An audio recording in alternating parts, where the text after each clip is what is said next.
दोस्तों, आज मैं अपना फर्स्ट व्लॉग करने वाला हूँ और अपने यूट्यूब चैनल के लिए मुझे उम्मीद है कि आप लोगों को बहुत पसंद आएगा। और आज का हमारा जो जर्नी है वो है कराची हैदराबाद मोटरवे।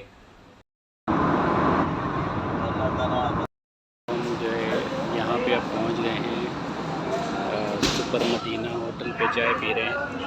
बहुत मज़ा आ रहा है। आज के व्लॉग में आपको बहुत मज़ा आएगा। इसके तंदूरी पराठा और चाय जो है बहुत मज़ेदार है। ये देखें, ये सुपर मदीना होटल है।